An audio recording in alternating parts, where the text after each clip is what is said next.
സാമൂഹിക മാധ്യമങ്ങളിൽ ഏറെ ചർച്ച ചെയ്യപ്പെട്ടുകൊണ്ടിരിക്കുന്ന പുസ്തകങ്ങളിൽ ഒന്നാണ് DC ബുക്സ് പ്രസിദ്ധീകരിച്ച ബഹുമാനപ്പെട്ട VD സതീശൻ നടത്തിയ സുവിശേഷ പ്രഭാഷണങ്ങളുടെ സമാഹാര ഗ്രന്ഥം ആദം നീ എവിടെയാകുന്നു. അദ്ദേഹം നടത്തിയ 32ഓളം പ്രസംഗങ്ങളാണ് പുസ്തകത്തിൻ്റെ പ്രമേയം. ഈ പുസ്തകത്തിൻ്റെ ആമുഖക്കുറിപ്പിൽ അദ്ദേഹം കുറിച്ചിരിക്കുന്ന വാക്കുകൾ ഇപ്രകാരമാണ്: ക്രിസ്തുവിനെ പോലെ കഴിഞ്ഞ 2000 വർഷങ്ങളായി ലോകത്തെ ഇത്രമേൽ സ്വാധീനിച്ച മറ്റൊരു വ്യക്തിയോ ആശയമോ ഉണ്ടെന്ന് തോന്നുന്നില്ല. മനുഷ്യപുത്രൻ ശുശ്രൂഷ ചെയ്യിപ്പാനല്ല, ശുശ്രൂഷിപ്പാനും അനേകർക്കു വേണ്ടി തൻ്റെ ജീവനെ മറുവിലയായി കൊടുപ്പാനുമത്രേ വന്നത്. ഈ വാക്കുകൾക്ക് പ്രസക്തിയേറി വരുന്ന കാലഘട്ടത്തിലാണ് നാം ഓരോരുത്തരും ജീവിച്ചു കൊണ്ടിരിക്കുന്നത്. രാഷ്ട്രീയ അഭിപ്രായ വ്യത്യാസങ്ങൾക്കപ്പുറം വായനയെ ഇഷ്ടപ്പെടുന്നവർ തീർച്ചയായും വായിച്ചിരിക്കേണ്ട ഒരു പുസ്തകം കൂടിയാണ് ആദം നീ എവിടെയാകുന്നു. ഒരു പുസ്തക റിവ്യൂ എന്നതിനപ്പുറം വേദപുസ്തകത്തിൻ്റെ പ്രസക്തിയെ ചൂണ്ടിക്കാണിക്കുവാൻ ഞാൻ ആഗ്രഹിക്കുന്നു. ഒരു രാഷ്ട്രീയ നേതാവിൻ്റെ ദൈവശാസ്ത്രീയമായ അറിവിനെ പ്രകീർത്തിക്കുവാനോ ചോദ്യം ചെയ്യുവാനോ ഞാൻ ആഗ്രഹിക്കുന്നില്ല. നല്ലൊരു പ്രഭാഷണം കേൾക്കുമ്പോൾ നാം കൈയടിക്കും, എന്നാൽ ആഴമേറിയ പ്രഭാഷണങ്ങൾ നമ്മെ ചിന്തിപ്പിക്കും. അദ്ദേഹത്തിൻ്റെ ക്രൈസ്തവ വേദികളിലെ പ്രഭാഷണങ്ങളിലെല്ലാം തന്നെ പൊളിറ്റിക്കൽ റെറ്റോറിക് എന്നതിന് ഉപരിയായി റിഫ്ലക്റ്റീവ് തിങ്കിങ് മെത്തേഡ് നമുക്ക് കാണുവാൻ സാധിക്കുന്നു. ആധുനിക ക്രൈസ്തവ പ്രഭാഷണ വേദികളിൽ നഷ്ടമായിക്കൊണ്ടിരിക്കുന്ന ഒന്നാണ് റിഫ്ലക്റ്റീവ് തിങ്കിങ് മെത്തേഡ്.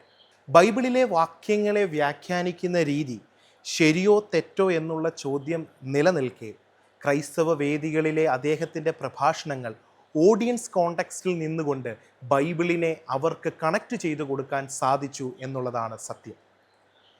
ബൈബിളിലെ ആശയങ്ങളെ സാമൂഹിക ജീവിതവുമായി ബന്ധിപ്പിച്ച് അദ്ദേഹം പങ്കുവെക്കുമ്പോൾ രാഷ്ട്രീയം, നീതി, മനുഷ്യാവകാശം, കരുണ എന്നിവയുടെ ആത്മീയ കാഴ്ചപ്പാടുകൾ പുസ്തകം പങ്കുവെക്കുന്നു.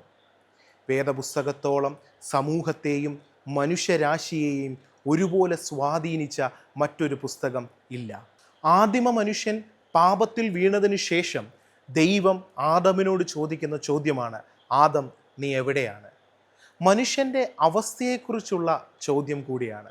സത്യത്തിൽ നാം എവിടെയാണ്? നമ്മുടെ മനസ്സ് എവിടെയാണ്? സമൂഹത്തോടുള്ള നമ്മുടെ ഉത്തരവാദിത്തങ്ങൾ എവിടെയാണ്? പലപ്പോഴും ആത്മീയതയും ക്രിസ്തുവും സഭകൾക്കുള്ളിൽ മാത്രം ഒതുങ്ങപ്പെടുമ്പോൾ മനുഷ്യന് സമൂഹത്തോടുള്ള ഉത്തരവാദിത്തങ്ങൾ ബോധ്യപ്പെടുന്നതിൽ, രൂപപ്പെടുന്നതിൽ ബൈബിളിൻ്റെ പങ്ക് ചെറുതല്ല എന്ന് നാം മറന്നുകൂടാ. സമൂഹത്തെ സ്പർശിക്കാത്ത ആത്മീയത കേവലം ചടങ്ങുകൾ മാത്രമാണ്.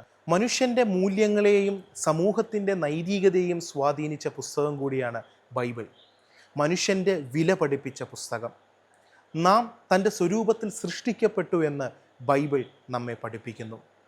സ്നേഹം, കരുണ, നീതി എന്നിവയുടെ സംസ്കാരം പകർന്നു തന്ന പുസ്തകം കൂടിയാണ് ബൈബിൾ. ഇന്ന് ലോകത്തിൽ നടന്നിട്ടുള്ള വലിയ ഹ്യൂമാനിറ്റേറിയൻ മൂവ്മെൻറ്റുകളുടെ പിൻപിൽ ബിബ്ലിക്കൽ വാല്യൂസ് ഉണ്ട് എന്നുള്ളതാണ് സത്യം. സമൂഹം ശക്തമാകുന്നത് നിയമങ്ങൾ കൊണ്ടല്ല, മൂല്യങ്ങൾ കൊണ്ടാണ് എന്നിരിക്കെ ബൈബിൾ മനുഷ്യനെ മനുഷ്യനാക്കുന്നു.